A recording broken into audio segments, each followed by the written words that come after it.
Assalamu alaikum ustaz. Biz jumuştan aylık alganda bizden mamleket salık 10% karmaydı. Jana biznesten dağı tapkan kireşeden salık төлөйбүз. Suroom. Uşul salıklar zeket orдун ötöbү же жокпу дейт. Биздин дагы ишибизден алып атат. Айлыгыбыздан. Кайсыл жерде иштесек бардыгынан алып атат. Бизнестен дагы алып атат. Эми ушул салыктар зекетке өтөбү өтпөйбү?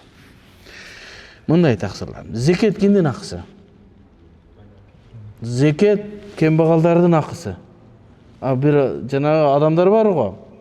Кудай жолундагы студенттер, анан оорукчан, деге карыздар, зекет бериле турган адамдар бар өзү. Зекет ошолордук. Зекеттин акчасына мечит салганга болбойт. Зекеттин акчасына жол оңдогонго болбойт. Зекеттин акчасына той өткөргөнгө болбойт. Зекеттин акчасына үйлөнгөнгө болбойт, муктаждарга берилиш керек. Мисалы үчүн, кандай бирөө зекетти топтоду дагы, мен зекеттер топтоп туруп адамдарды үйлөйм, жок. Демек, зекет бул белгилүү адамдардык экен. Ал эми бул налог деген нерсе биздин мамлекетибизди бекемдөө үчүн салынган. Бул чегарага кетет, пенсияга кетет, жана башка жактарга кетет.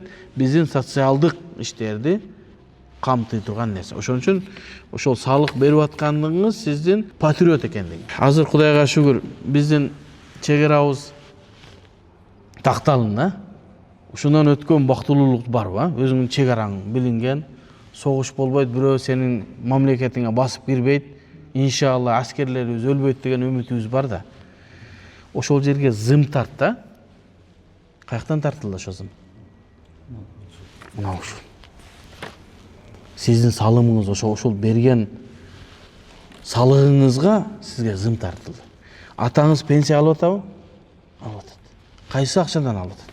Ошол акчадан алып атат. Жол салынып атабы? Каяктан салынып атат?